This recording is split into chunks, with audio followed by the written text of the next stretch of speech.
Hello. Um, Hello everyone. I live streams are funny because you are just on. So here I am. Um, and that's the beauty of live streams is that you're just on and here you are and it's real and it's happening. And I see the Zion lifestyle is on. Welcome, whoever that is. Uh, it's good to have you here. Um, and then I'm looking forward to this live stream today because we are talking about love, and love is rad. I've had some really special experiences recently related to what it means to really truthfully and sincerely connect with people. And that's what love is all about. And we're going to talk about that. And it's going to be really, really, really great. To get started here, I always like to start these live streams with a short little meditation to help us get in the groove, get in the mindset of what we're doing. So I'm going to lead us in a meditation right now, and I invite you to just follow along, and it will be great. Welcome, Brandon. It's good. Oh, your message, Brandon. Brandon says excited to join you in the comments, and that makes me that exclamation point in that sentence makes me happy. I'll start with a little meditation here. So go ahead and close your eyes. Breathe in. Breathe out. Breathe in. Breathe out. Breathe in and smile. Breathe out in this wonderful present moment. Breathe in and smile. Breathe out and embrace calmness.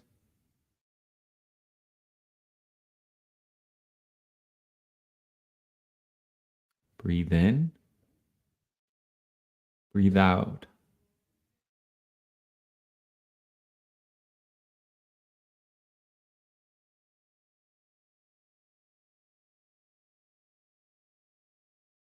Become aware of your body.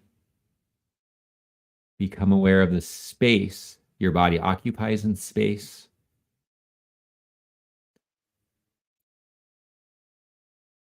And deep within your body, be aware of your heart. And just like the Grinch, whose heart grew 3 sizes, invite your heart to grow larger now.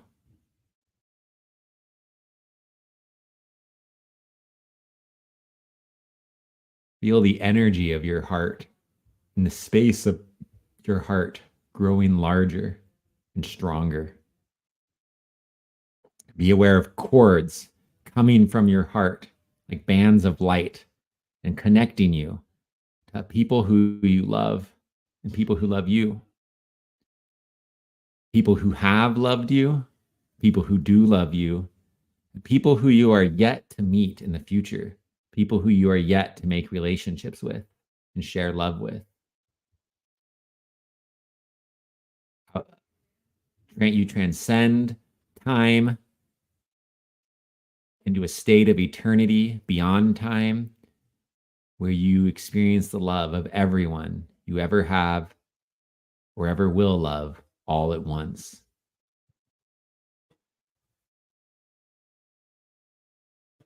And here in this state, you can even see so clearly so many of the people who you have a hard time getting along with, even people you would call your enemy, beyond the limitations of this earth, beyond the veil of this earth, you see that beyond that, that even those people are your friends and maybe playing a role in your life that helps you grow.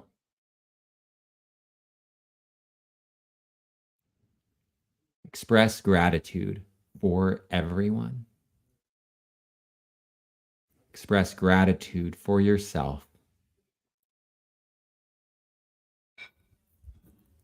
And set an intention in this state and ask that you will be able to learn well during the session, that your body and your mind and your spirit and your emotions will be in a good state to learn. And commit to yourself that during this session or after this session, you'll write down the very important things that you learn so that you can be sure to retain them and act on them.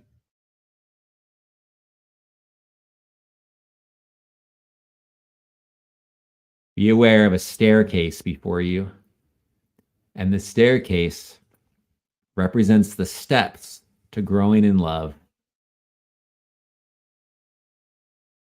The first step is faith. You step onto that step. The second step is hope, and you step onto that step. The third step is diligence, and you step onto that step. And as you're stepping on this third step, notice how deep your love is, how big your love is, how much you can not only give but receive love on the steps of faith, hope, and diligence. Notice how you don't just feel love like an emotion. It's beyond an emotion. It's not just feeling love. It's not just doing acts of love. It's beyond that even. It's the true virtue of love, where you feel truly connected in relationships with people, where you trust each other, you're there for each other, and you're vulnerable with each other.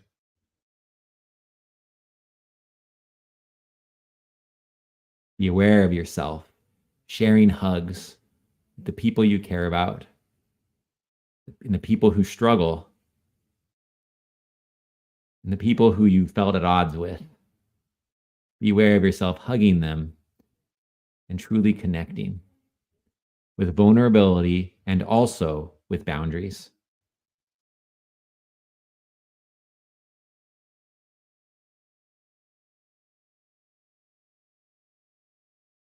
Now have the intention of keeping all the good fruits of the meditative state you have now, keeping this sort of spiritual space you've built. Keep that state alive in you as you gradually open your eyes.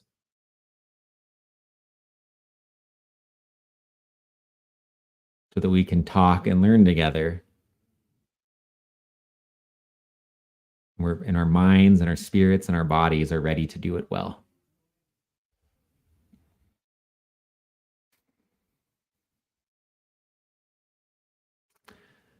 It's the season of loving everyone. During this season, from now until, let me share my screen on the website so we can have that to look at when we talk about this.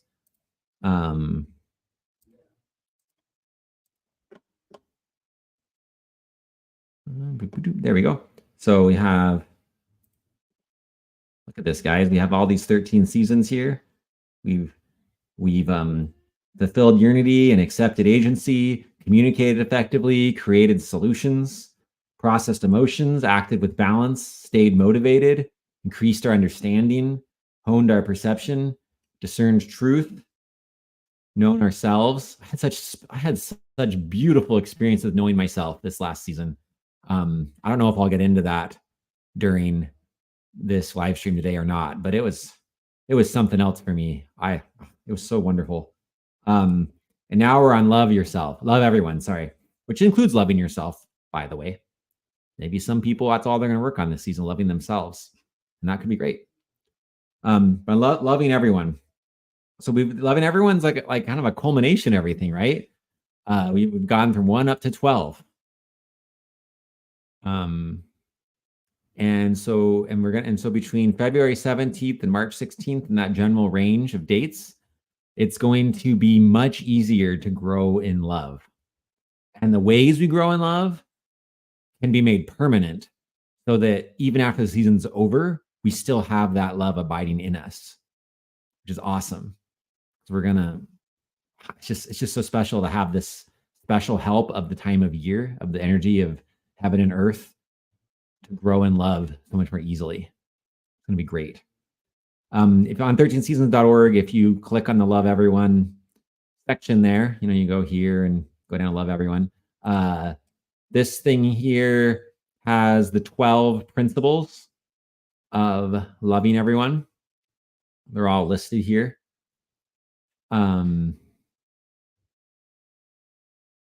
Paul in the Bible lists these same 12 principles when he talks about charity.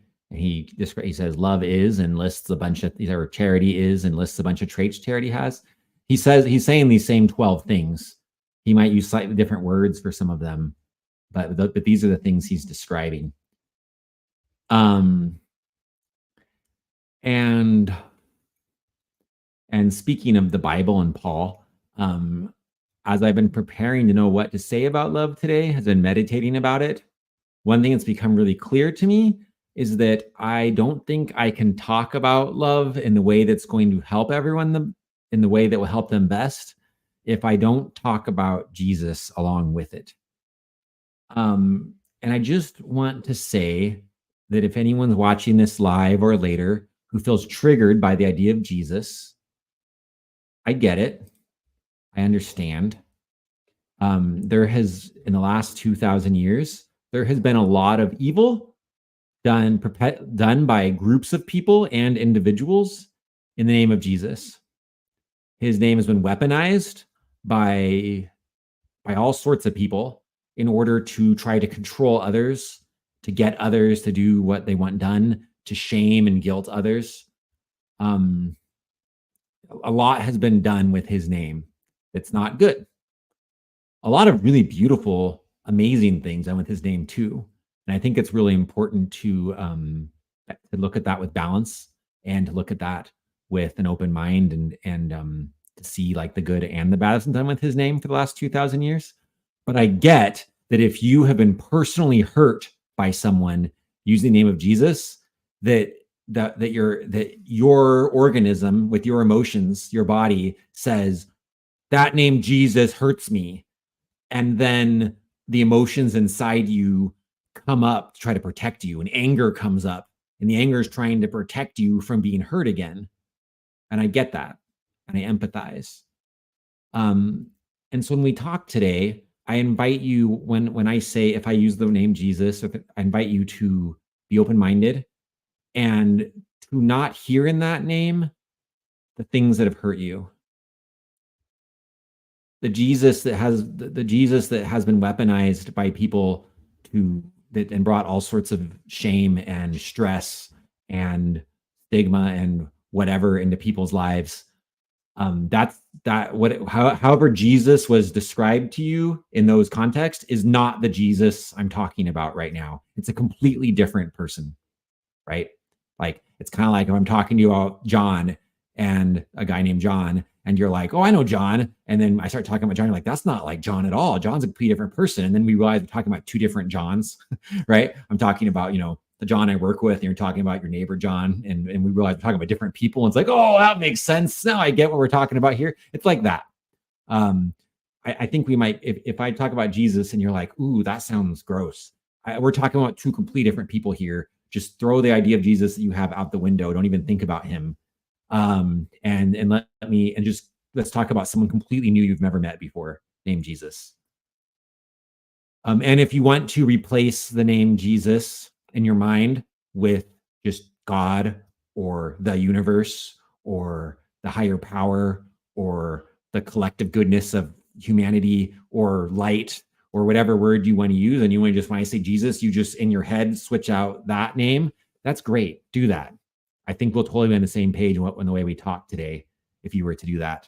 It's just that for me personally, I have found in my own personal spiritual practice that when I focus my practice around the teachings of the man Jesus lived 2,000 years ago. And when I recognize him as an essential part of my spiritual success, that my spiritual power increases not just a little bit, but like 100-fold. And because that's the way I experience it, it's important for me to draw on that to have a successful experience together today. But if you want to switch out the name Jesus, whatever name you want, go for it. That's great. I want whatever helps you be successful is what I want you to do. And I hope that you'll be patient, understanding, and me doing what I need to do to be successful in talking about this. One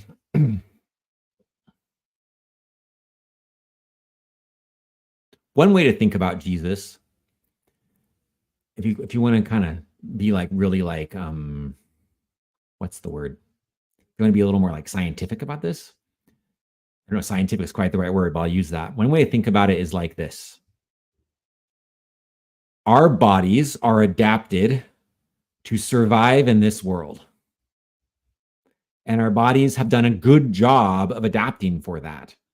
Over, however long humans have existed for, our bodies have adapted to the circumstances of this world and the way this world works in a way that will keep us alive so we don't die, and that will help us have children so our race continues. Our bodies have adapted to that purpose. And sometimes that adaptation really helps us a lot, right? Like if I'm starving and I feel hungry, then I go and I eat and I don't die. And it's like, wow, good job, body. Way to be adapted to help me live.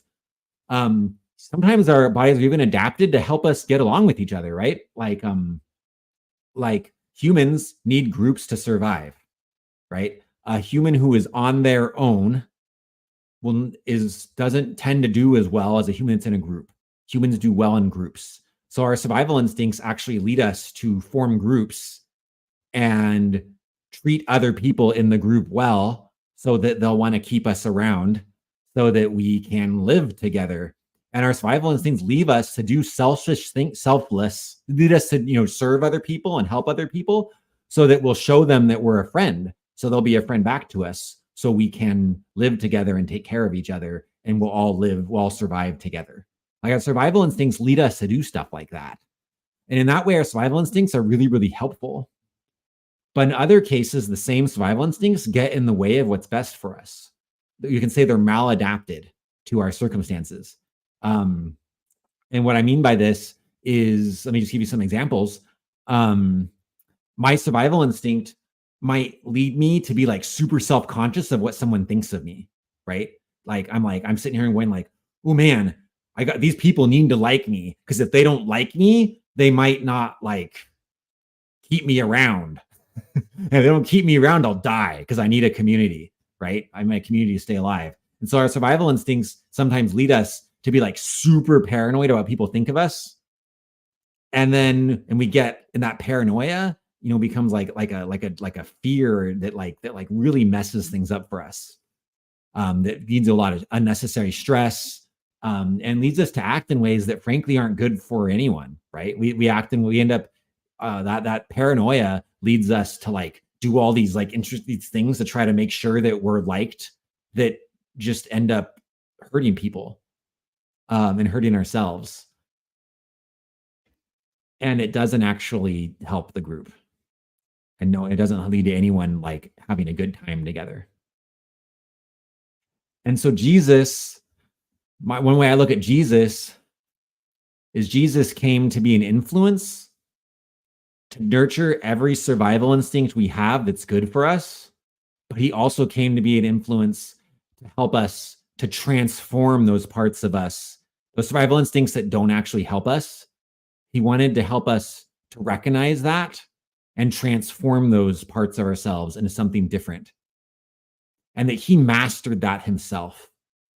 He, when we say that he's the sinless one, another way of saying that is that he perfectly mastered how to like be in total control of himself, to the point that he could just continuously do what's best for people, what's best for relationships, and not let his egotistical, not have any egotistical survival instincts, to not listen to those at all, right? There's a story of him being in the wilderness, and the devil comes and tempts him to eat after having fasted a long time. And he says, no, I'm not gonna do that. And he didn't listen to his survival instinct when it was better for the whole if he did something else, right? And my belief is that he taught us how to do that, and he ascended. He became divine. He, in a way, and gained power that he shares with all of us, that actually to this day helps people do that. Whether they acknowledge his name or not, he doesn't care. If someone calls him Jesus and asks for that help, he gives it to them. And if someone calls him the universe and asks them to help, he gives it to them. If someone calls him Mary or Allah or like Zeus or anything, no, he doesn't care what you call him. If you sincerely ask for his help to gain this power, which we can call grace, he gives it to them. Let's see here. I'm going to look at Devin's comment here because I like it. Devin said, I say if you're your best self and people still leave you, then they were never the people for you. Thank you for that, Devin. And I think something you're bringing up here is boundaries. And that's something that I definitely want to talk about today, which is that it's good to love people and good to have boundaries.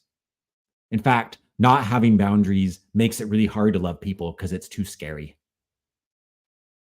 If you don't have boundaries, then loving people will make you'll get hurt. And then because you get hurt, you can't love people. But if you have good boundaries in place, then you can love people and your boundaries keep you safe, which allows you to continue to feel safe, feeling love. Will Dill says, love this. Now,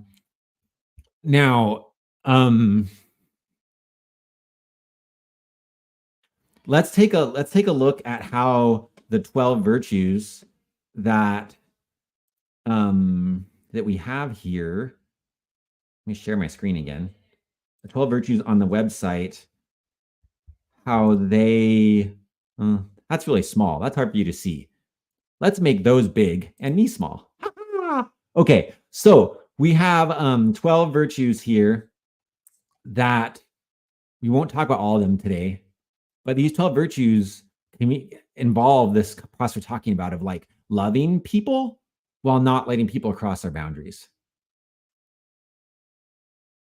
And when I in our opening meditation, we brought up the idea of faith, hope, and diligence. And for me, when I was getting this ready, I was meditating to prepare to like know what to talk about here today. And I had this strong sense as I was meditating that in order for this group of people who will show up for this live stream in person or later to learn to love, we need to learn about faith, hope, diligence, and that it was important for me to talk about Jesus as I understand him. That was like important for me to do. So I'm doing that now. And as I do that though, and then I asked in my meditation, I asked, well, what do you mean by faith, hope, and diligence? Like, what do those words actually mean? Because like you could define those all different ways. And I got a very clear answer in meditation. Just start talking on the live stream and you'll understand. And so I'm assuming that I'm gonna, as words come out of my mouth, that I'm gonna learn about these concepts in ways I've never thought of them before, which I'm excited about. I'm really excited to learn. Last time in our know yourself session, I learned I learned during the session something I could do. I don't know if those of you that were there, you might remember, you go watch it. I said that it would be a good idea to practice journaling as different parts of yourself. Journal as you, then journal as like as the universe, because you're part of the universe, and maybe journal as like one organ of your body or whatever. I took some time to journal as one electron in my neck. And then I took some time to journal as the whole universe.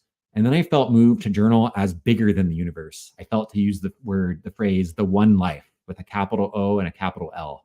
And I journal as the one life, which is like more than the universe. It included like things that don't exist yet, but will, and multiple universes, like the whole multiverse. whatever. And it was amazing. And like I experienced like what it's like to be the one life, the everyone and everything in my meditation. And it kind of it changed me. And journaling as an electron changed me. And today I'm excited to have a similar experience, to understand better, to really get what those words faith, hope, diligence mean and how they relate to love. Because right now I don't feel like I understand it. But as we talk, we're going to discover it. And if you have an insight, please put it in the chat or a question. Your questions and insights give these live streams, make the live streams become alive as you comment, as you give your comments and your questions in the chat. I feel life come to the live stream. And so please do that. Okay, first let's talk about love by believing people. Okay. Sometimes we're talking, someone's sharing something with us and we don't believe them. It's one thing to not believe someone when they're sharing something that's not true, right? So like when someone comes to you and says the earth is flat, right? And they really want to get an argument about that. I think it's pretty clear, scientifically speaking, the earth is not flat, the earth is round. And so you don't need to believe that information they shared, but you can believe that they believe it. And you can believe that it's important to them. And that's how you believe people.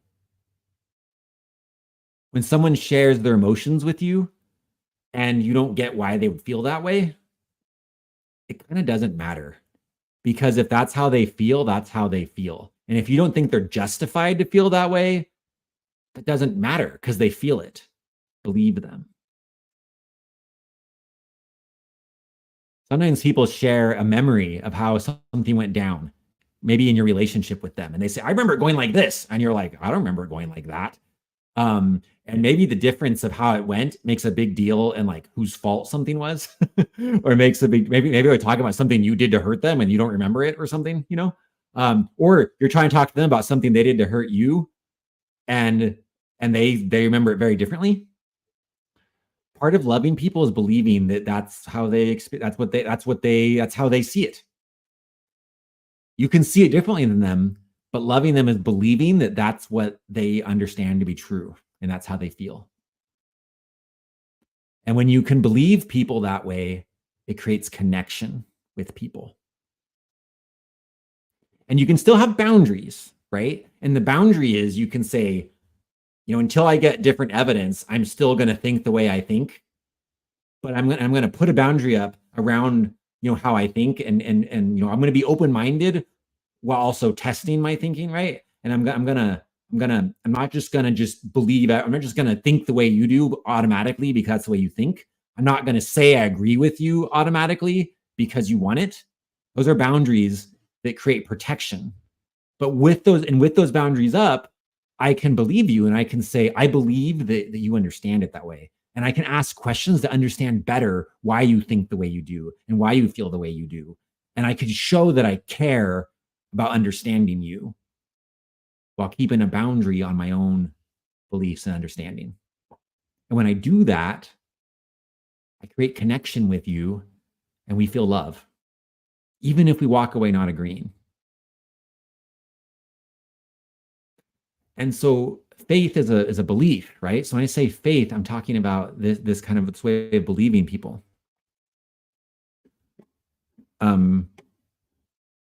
Brandon says, so you can believe that it's someone's experience without it being your own. I think that's a really good way of saying it.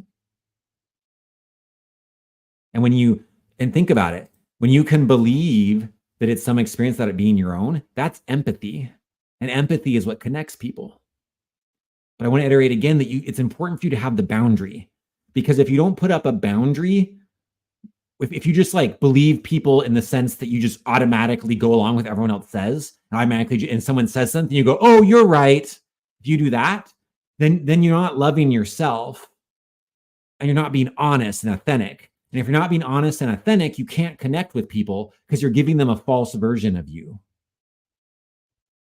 And you feel resentful of them.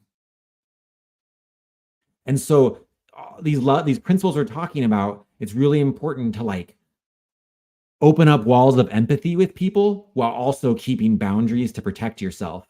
And if you don't have both, you don't really have love. You don't really have connection. You don't really have a relationship. You have a lie, or you have something that hurts someone.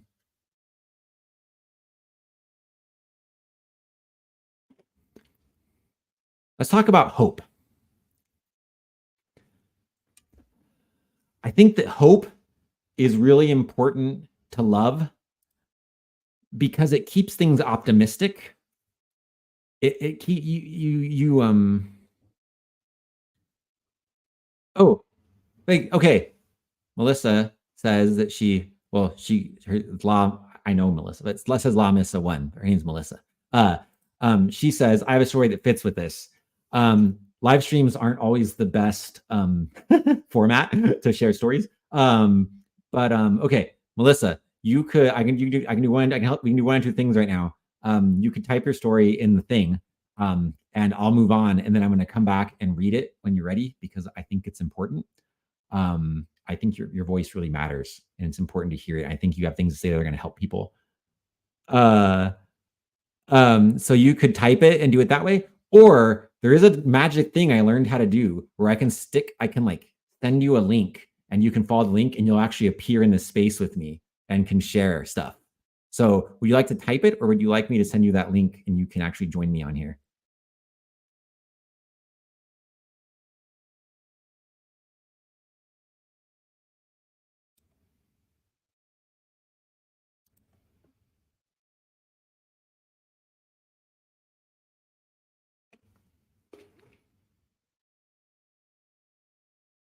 Hearing each other's stories is a really great way to have love. Okay.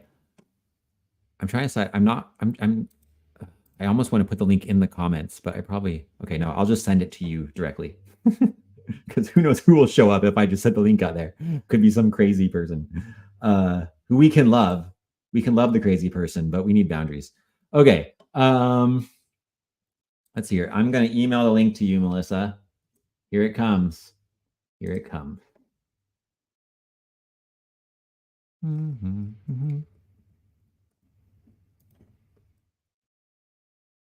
I'm learning to use technology to new things. Okay. Once I sent you a link, it's in your email. So you should be able to get on there and jump on whenever you're ready. And we can hear your story, which will help us connect with you, because stories connect us and help us understand each other. That's a beautiful thing.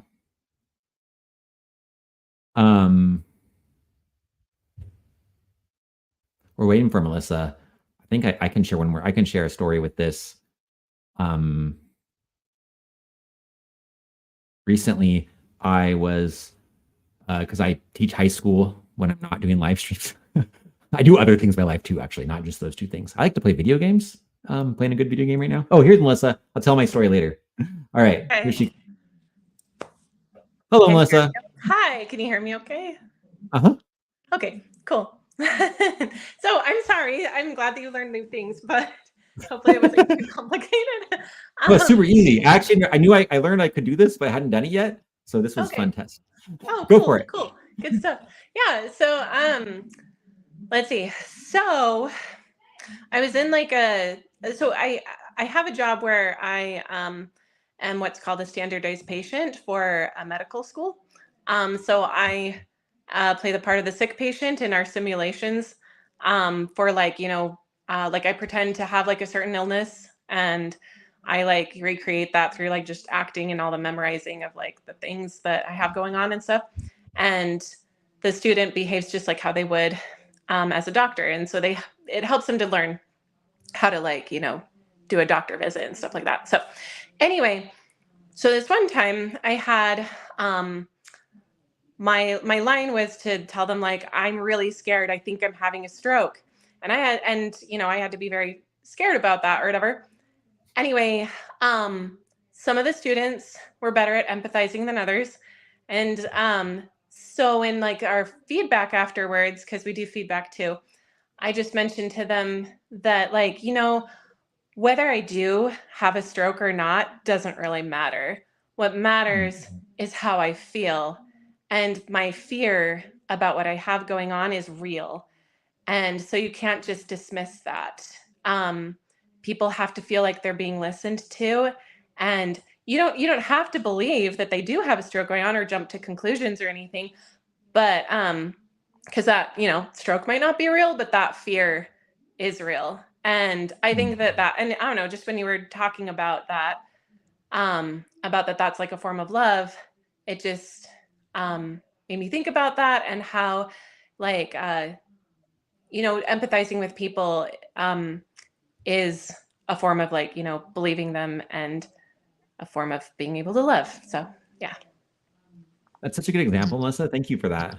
You're welcome. Can you imagine going to the doctor and being like, I have a stroke, and they're like, no, you don't. Yeah. You don't actually feel that way. It wouldn't quite be. This is why we have the simulation thing, so that they get to practice. So yeah. Well, thank you. Is there anything else you wanted to add or anything? No, that was really just it. But I was typing it out, and I was like, oh wait, this isn't fitting. But, yeah, no, it's really nice to have the extra voice, and thank you. That's such a good example. Thank you so much for that. You're welcome. See ya. See ya. Yeah, anyone else that wants to jump on and share something like that, I can do that now. So do that. I saw that, I think it was Brendan is the Zion Lifestyle. I think that's who that is. And he had to run errands, but he'll be back watching this after the fact. Goodbye, Brendan. And when you watch this after the fact, you'll hear me say goodbye to you, but you'll actually be coming back on. So that'll be weird. But there's weirder things in the world. Okay, so I want to tell a story real quick. That I started to tell a second ago, because I think it's pertinent. There's this. I'll keep some of the details vague because it's a person's story. I'm a high school teacher, and I was talking with a student recently about how sometimes we get in these situations where someone hurts us, and when they hurt us, we say, that person hurt me, and then we want to feel safe, right? It's like, I want to feel safe, and so in order to feel safe, we hurt them back. And that's our survival instinct. The survival instincts I was talking about, that's them kicking in. Because in some scenarios for our ancestors, when they were getting hurt by something, they need to fight back to protect themselves, right? So there's these instincts in us. They're like, I'm getting hurt, I got to fight back. And so I was talking to a student about, because this was a situation happening with some students, about how, if you get hurt and then you fight back, then what happens is you fight back, but then they get hurt, so they fight back, and then you're hurt, so you fight back. And so you just fight back and back and back and back. And so our survival instinct that's meant to protect us doesn't actually protect us, because we just fight so much that an eye for an eye and tooth for a tooth leads to everyone blind and toothless, right? To quote Fiddler on the Roof. And then did anyone actually benefit from that?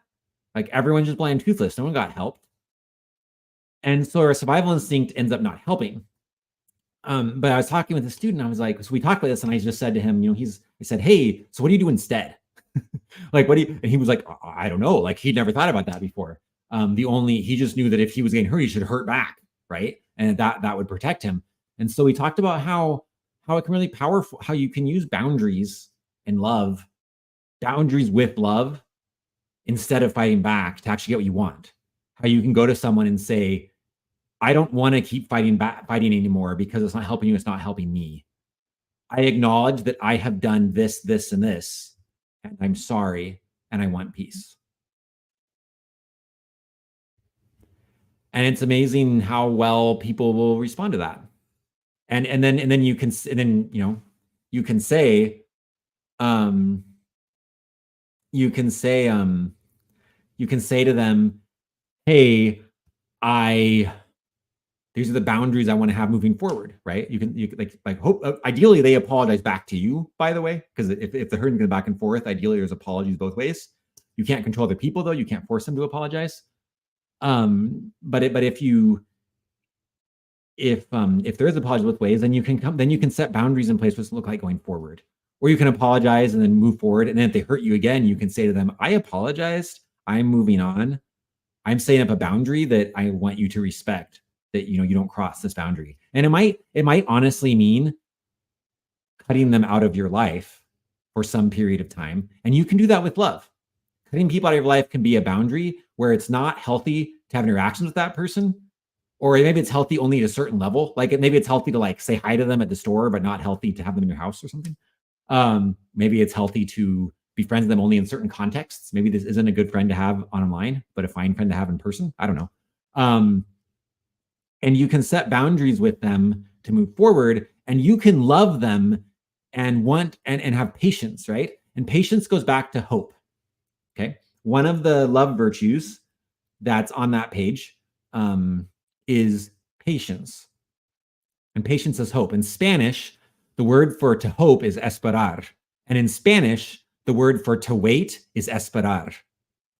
In Spanish, which comes from Latin, right? Which where we get all our words from. Well, not all our words. We get a lot of our words from Latin. In Spanish, which comes from Latin, so I'm assuming it's this way in Latin too. I need to look it up to be sure. The word for to hope and the word for to wait are the same word. And so sometimes it's not appropriate right now to have a certain relationship with someone. We put up some boundaries because that's just what we need to be healthy. But we can still love them with patience, waiting for them to demonstrate that they've changed. And so in that case, love means always having the door open, always being ready to open the door, but you only open the door when they demonstrate a change. And so during that time where they're not ready to demonstrate the change, you can love them the whole time because you're ready to let them in as soon as they show they're not going to hurt you. And until then, you don't let them in and you still love them because with that hope.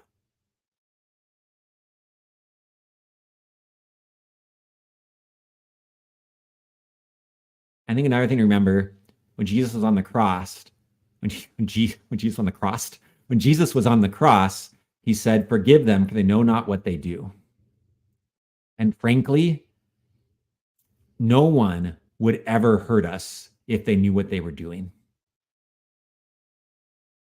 Whenever anyone hurts us, it's because they don't understand.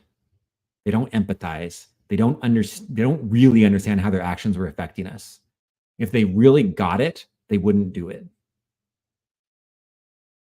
And that's the way we can love people, is we can say, "I forgive them, for they know not what they do."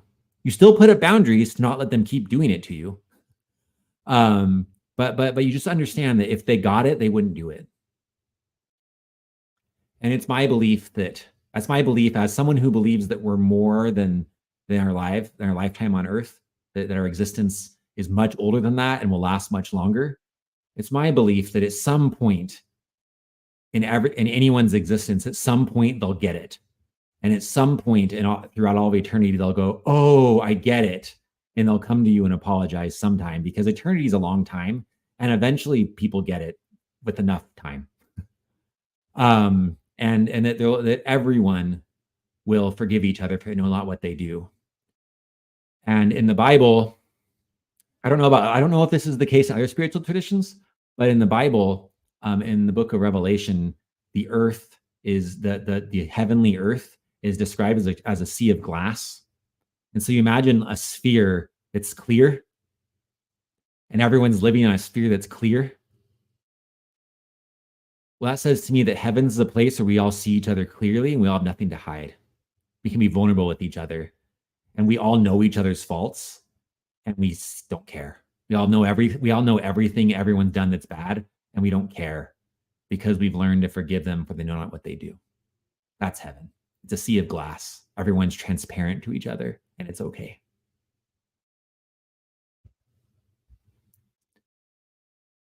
So if you want to feel connected to people, you have to be vulnerable and share with them parts of yourself that are hard to share. That's how you be vulnerable. And the reason it's hard to share is because you're scared you'll get hurt. And that's where another important principle comes into play. Sorry, there's been some comments. Will says, "Can you show a picture on the screen and another person?" You can. It's possible. You're welcome. That's how I show love to you. I tell you that it's possible. I don't know. That was a bad connection. That didn't work. Okay. Brandon says that is such a great way to address conflict. I don't think anyone really at their core wants conflict. So to put that boundary up that you want peace above all else. Thank you, Brandon. Oh, and by the way, in that story, this young person actually after that on his own accord went and made peace with the other people, and the people that the peace was made with were just floored. just couldn't believe that happened. And it's been actually and like all like at the school, it's been a miracle for the adults to watch. It's really neat.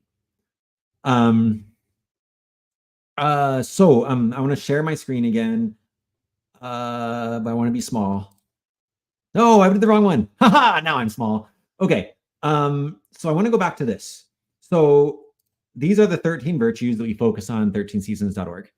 And these 13 virtues to me are just how Jesus lived. That's how I look at them. This symbol here to me is just like a map of Jesus's life. And Jesus doesn't want to be special. Jesus doesn't want to be better than us. Maybe that fake Jesus that some people believe in does, but like the Jesus I'm inviting you to know, I'm inviting you at the beginning of this broadcast to just be like, yeah, that Jesus people talking about, that's not who Josh is talking about. He's talking about something completely different. That Jesus I'm talking about doesn't want to be special. He wants all of us to be just like him. Everything good that he learned and that he gained, he grew, he just did it so that we can do it too. Joint heirs with Christ. And in my mind, these 13 things that are here are just the 13 sort of like hallmarks or attributes of his character that he demonstrated when he lived on this earth, trying to show us a way to do things that works better. And then around the outside are 6 additional principles that help to hold the whole thing together. And one of those principles is protect vulnerability. And here's how that works. It's good to be vulnerable, but it's good to be wisely vulnerable. If I give my keys to someone, I'm being vulnerable. And there are certain people that I would love to give my keys to, and it makes my life easier, right? Like if I'm like not feeling well and I want something from the store, and my neighbor doesn't have a car, but like maybe his car's in the shop or his wife has his car or something, and he's happy to go to the store to get what I need, but he needs to take my car. In that situation, if I'm vulnerable enough to give him my keys, it helps me. It's good. But the problem is if my neighbor, is a bad driver, like a reckless driver, or is prone to steal things, then I'm not going to give him my keys, even though it would make my life easier.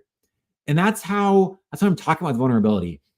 If you are more vulnerable with people and you share more parts of yourself that you're scared to share, you will feel more connected to people. Feeling connected to people is the best damn thing in the world, I swore. For some people, I don't know, damn's a swear to some people. Anyway.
Can you guys hear me now?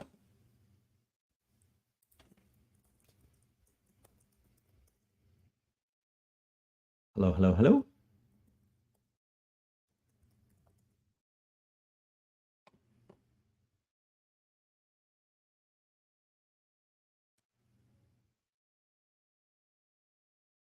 Hello, hello, hello. I think my audio is best. Okay, sorry guys.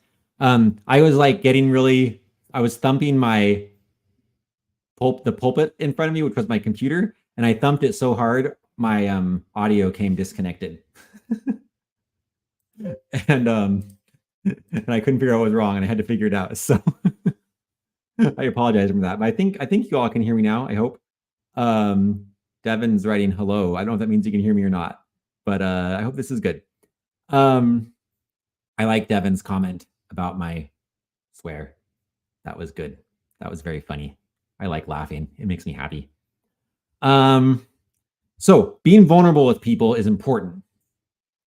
When you're vulnerable with people, you can feel connected to them. But if you're vulnerable with people, you give them tools they could use to hurt you. And it's not wise to be vulnerable with people who you can't trust with that. And so it's actually advisable to not be vulnerable with everyone. Be vulnerable with people up to the degree that you can trust them with. And when people show to you that they don't, like some people you're vulnerable with and they'll betray that trust, and then you learn something. Forgive them for they know not what they do, and also keep boundaries up to not be vulnerable that way until they do something to demonstrate to you that they've changed. When we live on a sea of glass together, we're all vulnerable with each other perfectly. And that's not the world we live in right now. And so be careful. But if you let the way that people have hurt you keep you from being vulnerable with anyone, then you live in great loneliness and despair. And there's no hope in that. The last point I want to talk about today was diligence. And diligence means to just keep on loving. Some people are going to, as you're vulnerable with people and as you love people, some people are going to hurt you with it. And it's important to put up boundaries with those people. But it's also important to keep being diligent in loving people in general and in being vulnerable with people in general. Keep at it. Because without connection with other people, life just isn't worth it.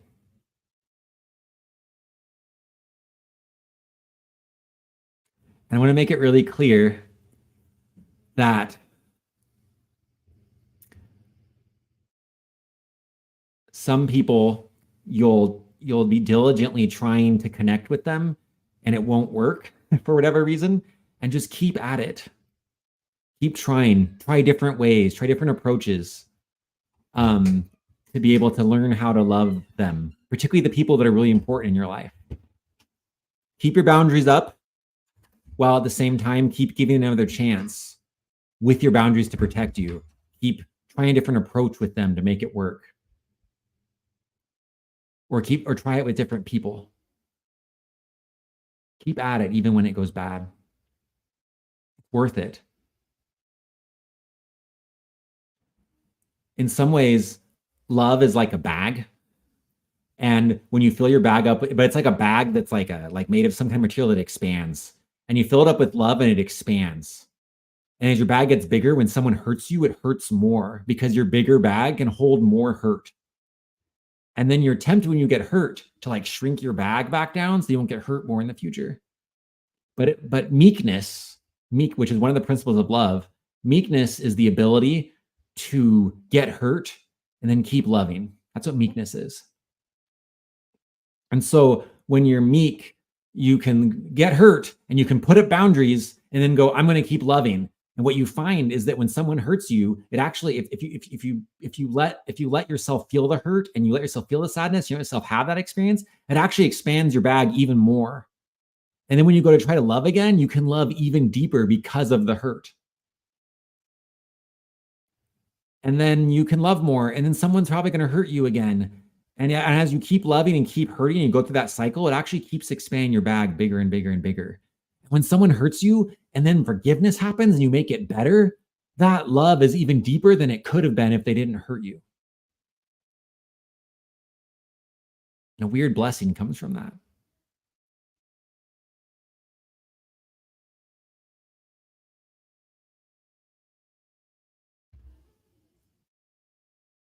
And then I want to talk to kind of last thing I want to talk about today. And any question, if you have any questions, just put them in the comments and I'll address them. So I can go over. But the last thing I was planning to talk about is, and I mentioned this at the beginning, but I want to like really hit it hard, is that there's like different kinds of love. And sometimes my friend taught me this week, and it's been really paradigm changing for me. Sometimes love for us is a verb. And when love's a verb, that's a good thing because it reminds us to act. But sometimes love's a verb, and sometimes love's a feeling, and sometimes love is true connection or like a virtue. And those aren't always the same thing. And it's good to have all of those. But sometimes when you only have one, it gets weird. Like you can love someone as a feeling, but not actually feel connected to them or connected with them. You're not enjoying true connection, even though you feel love. And you can love someone as an action and still not feel connected with them, or love as an action and not feel love, right? Like ideally, we love someone as a feeling and we do acts of love and we experience real connection. We have all three. When you experience love as real connection, I think that's when it's a virtue, or maybe it's a virtue is when you have all three. But sometimes we go through this can be not good for a marriage. I heard a story this week about a couple who, this is a true story. A friend told me about this story about their other friend, a couple who had been married for a long time. And from the outside, it looked like they had everything. Like they looked, when you watched the way this husband and wife interacted, they looked like they loved each other so much. And they were doing all the things that you would be like, wow, I really admire their relationship. Like they really have, they showed respect to each other and they showed love to each other. And they did well financially and went on lots of vacations and spent lots of time together doing like fun and interesting things. And this person gave their permission to have this, to share their story, so more people could be helped by it. So I share this with permission. But it turned out that this person, that the husband in the marriage had been cheating for 15 years with on and off with different people. And it was like a shock because it's like, we love each other so much. What's going on? He's like, I do love you. I feel love and I do the actions of love. But for some reason, I'm still missing something. I don't know what it is. And when I cheat on you, I'm looking for it and I'm not finding it. And as this person, got help from professionals and things, they discovered that what they were looking for was connection. They hadn't yet learned how to open their heart to actually connect with people. So they were feeling love and doing love, but not connecting. And so they weren't experiencing actual relationship. They were just going through emotions. And this couple is figuring it out. Now that they know what's going on, they can do something about it because they feel empowered because they know they get what's going on so they can do it. And there's so much hope, right? Back to hope. There's so much hope. Sometimes we lack hope because we lack tools. And we don't have tools, we just don't know what to do, and so we don't have hope. But when you have the tools, then you can do something about it. And if you can have real connection with people, that's when life's amazing. On 13seasons.org homepage, it talks about not chasing happiness. That if you chase happiness, you'll end up unfulfilled. I learned that principle. I throughout a lot of my life, I've chased happiness, and I learned that principle, and I chose to stop chasing happiness. But frankly, I haven't known what I'm after instead. I decided, well, I don't chase happiness. I guess I choose to pursue virtue. But there's been something not quite right about that. Pursuing virtue just hasn't felt like it totally fulfills what I'm looking for. And just this week, it finally clicked. I don't chase happiness. I'm looking for connection with people. connection with spirit and divinity, connection with the planet and animals and plants, connection with the elements, the connection with myself and the parts of me. That connection is what makes life big. And that connection comes with all kinds of feelings. When you have that connection with people, you feel happy sometimes, and sometimes you feel sad because of connection. Connection leads to sadness. Just recently, I was with someone I really care about, and they were crying, and I wanted to help them stop crying. And I remembered Inside Out. And I remember that in Inside Out, sadness is the one that can bond with the elephant guy. And sadness can bond with him because she's sad with him. And instead of telling this person to be happy and trying to comfort them, I just held them and was sad with them, and I felt love. So when the goal is connection instead of happiness, you'll experience plenty of happiness, and you'll experience lots of moments of joy, and you'll experience betrayal, and you'll experience failure, and you'll experience heartache, and you'll experience sadness, and you'll experience grief, and you'll experience anger, and you'll experience all these things on the journey of connection, and let yourself fully feel them so they don't get trapped. Remember that it's okay you're not happy right now. What you're seeking is connection, and connection comes with lots of feelings. And you can actually find love in all of them. When you're angry, you can realize I'm angry because my anger is showing up to help me have boundaries. And I know that boundaries are part of love. Thank you, anger, for helping me have boundaries so I can have good relationships with people. And sadness shows up. You can go, sadness, you're here because you're worried a relationship will be lost. Thank you for warning me, sadness. So that I can, to warn me that it's important to address this. Every feeling can be that, right? Disgust is like, I feel disgusted because there's something here that, there's something here that triggers me to think that to avoid something. I just need to figure out that if that's actually worth avoiding or not, because there are some things I feel disgusted by because those things would actually hurt my relationships, and it's good for me to avoid them, so they disgust me. All emotions are there to protect us, right? And they're there to protect our relationships. And in relationships, we're going to feel all of them. And if we feel them together, we get closer. And I think connection's the goal. And virtue, these 13 virtues here, right here, these virtues exist to make us connect. That's why they're there. I'm learning that I don't want to pursue virtue as an end. I prefer virtue as a means, because virtue facilitates connection with myself, with other people, and with the divine.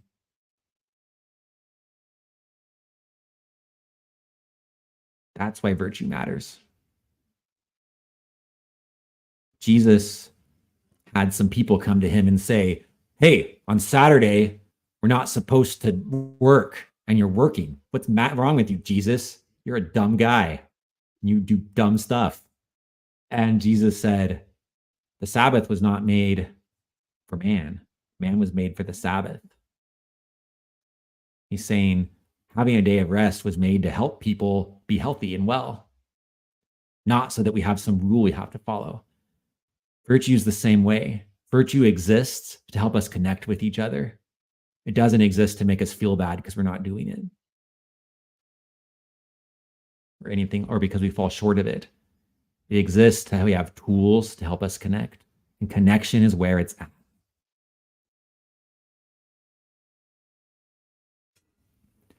Brandon has a question here, which I will show.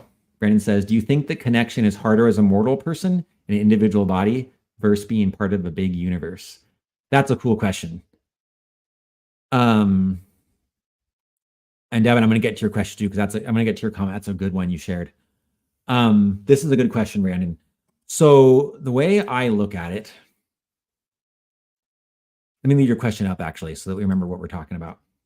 The way I look at it is that, let me see how to say this. Okay, I'm going to share a story. And some of you might be familiar with Carol Tuttle, and she has a book called Remembering Wholeness. In that book, she shares an interesting example. And I don't know if this example should be taken literally, but I think that at least if you listen to it symbolically, it has something really important to teach us. An example goes like this. There's a bunch of angels in heaven, and the angels in heaven exist in perfect unity and harmony.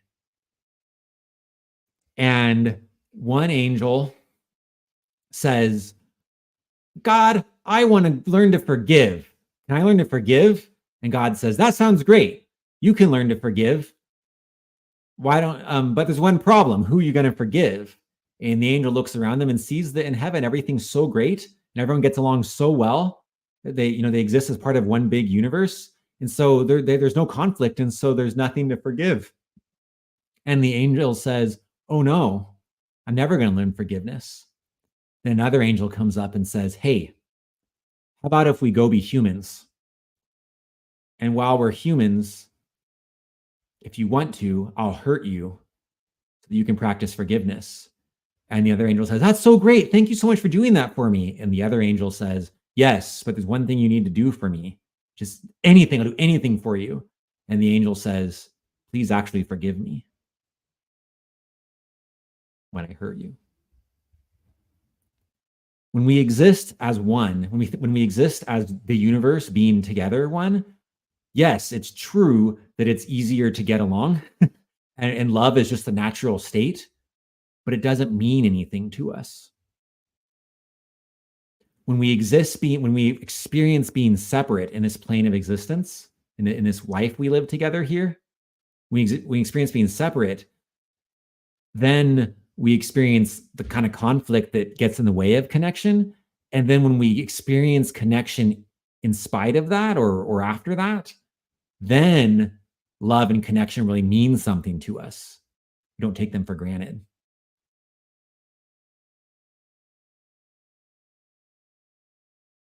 And so in some ways, yes, it's harder as a mortal person. Maybe in some ways it's impossible without being a mortal. Like you need to be a mortal person to learn to discover how to not love and how to not be connected. Like by nature, being a mortal person is accepting disconnection. And that's when you discover how wonderful connection is. Does that answer your question, Brandon, in a way that gets at what you were hoping for?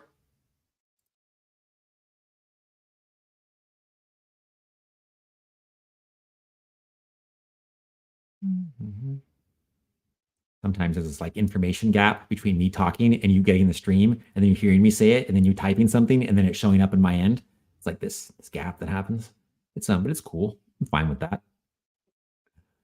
While I'm waiting for Brandon says yes, thank you. Yay, fireworks. Okay.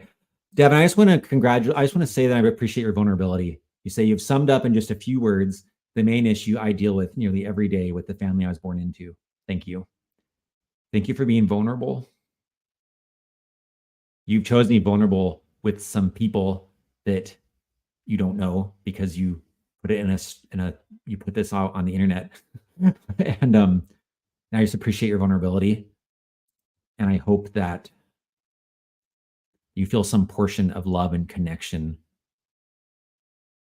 with us on this live stream because you were vulnerable with people.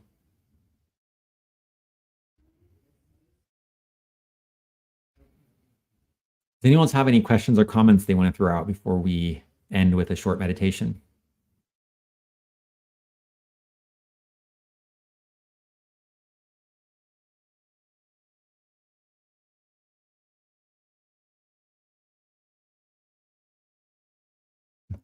Apparently Devin does feel more connected. Look at this. Look at that. There's hearts and everything. That's so wonderful.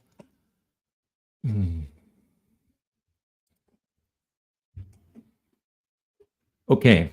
I want to do this. I want to do a short meditation and then we'll say goodbye. If during the meditation you think of some other questions or comments, throw them in there. I'll stay on as long as people want to. It's a holiday tomorrow for me, President's Day. So, I feel Stein staying up a little bit. Let's do this. Go ahead and close your eyes and be aware of the steps that we saw in our opening meditation. And around the steps were written the words faith, hope, diligence. We've learned that faith can mean believing people and having faith in people. And that's part of loving them. That hope can mean being patient as people, for people to change before opening and being ready to open the door whenever they do. And hope means just always trusting that that can happen and being ready to open the door, always keeping that hope there and not despairing.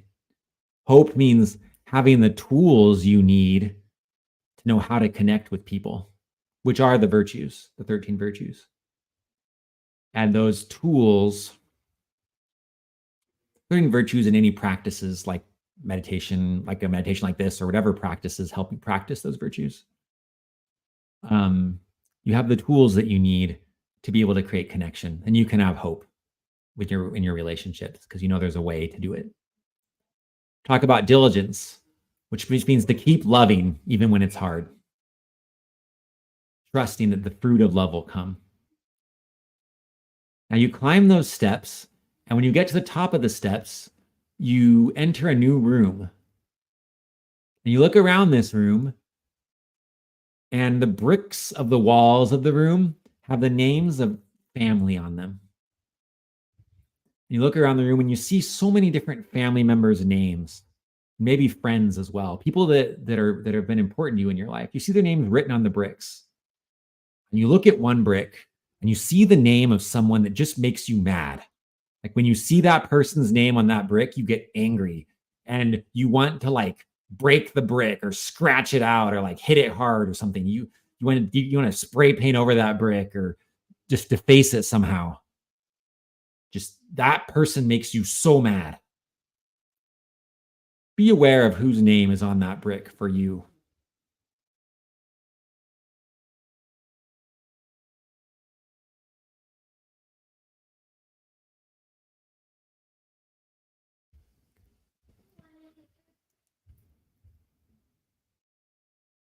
And then be aware of yourself sitting down cross-legged in front of the brick and breathing in, out, in, out. Slowing down your breathing. In,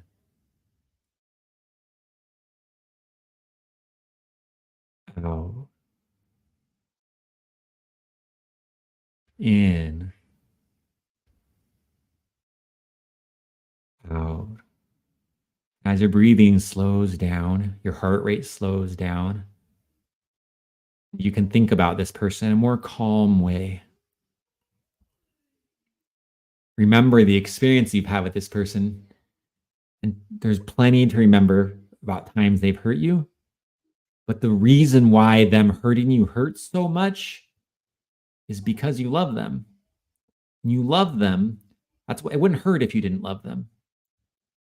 And you love them because of something. There's some experiences you had with them at some time that led to you feeling connection with them. And we're going to take all the times they've hurt you, and we're not gonna just forget those entirely, right? We're going to use those to build a boundary. But for now, just put those in like a bubble, and we're going to come back to those. We're just going to focus on the good times with this person, on the experience you've had with them that has led you to connect with them. And like a movie playing before you, just let the times that you felt connected to them in good and positive ways play before you. Whether it's one time or many times, just let some time play before you.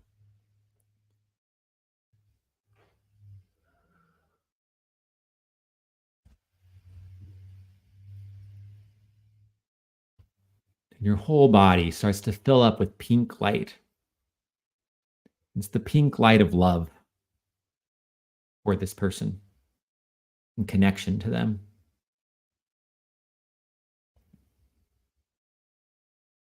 Emanates from your heart, and it goes everywhere throughout you, down to your feet and into the earth, out to the ends of your hands, up into your neck, through your whole head, and above your head, up into the air.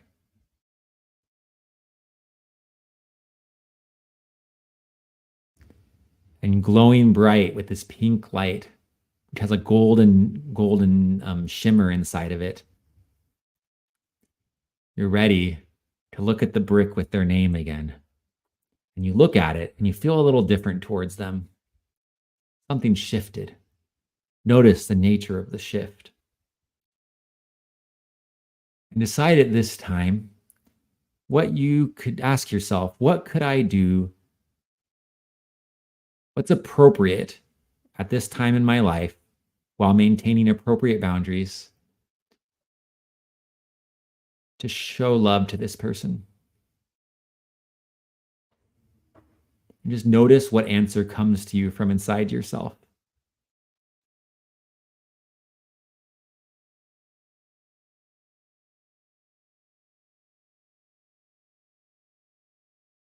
This is definitely the part if you want to write down when you're done with this meditation. You don't want to lose this. Commit to yourself now. I'm going to write down what I can do to love this person in my phone or in a journal or wherever it works for you. Commit to yourself to write it down after this live stream so you don't forget it, or during this live stream. Now open your eyes.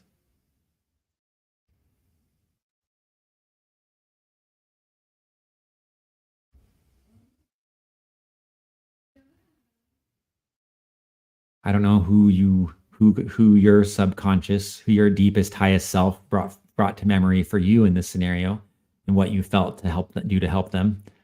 I was surprised that the name on the brick was my own name, and that I discovered that I have some work to do to love myself more.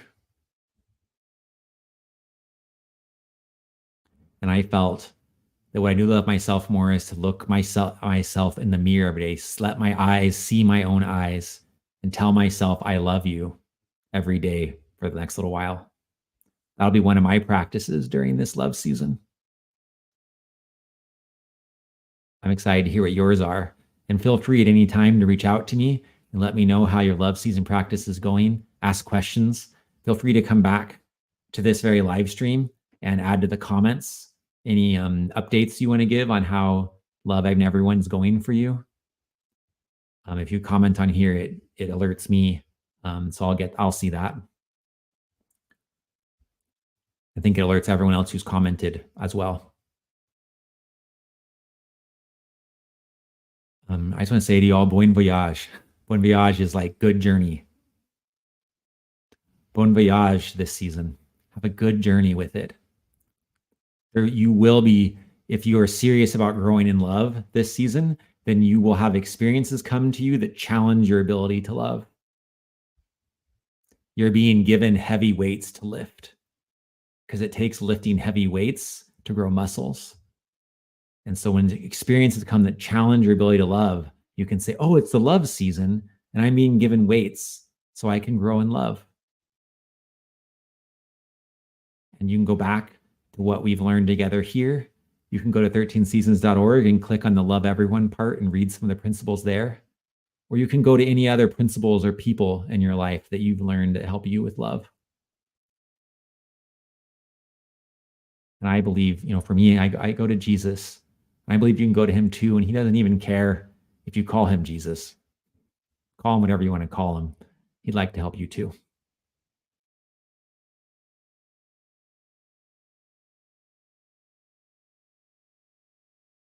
I think we're done. This has been wonderful time together. Thank you all very much. I feel very edified. And I love you all.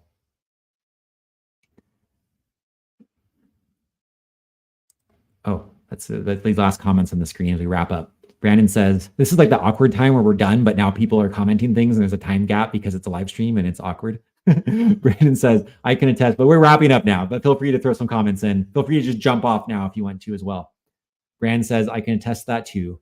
Focusing on the last season brought many good experiences for me of learning about myself.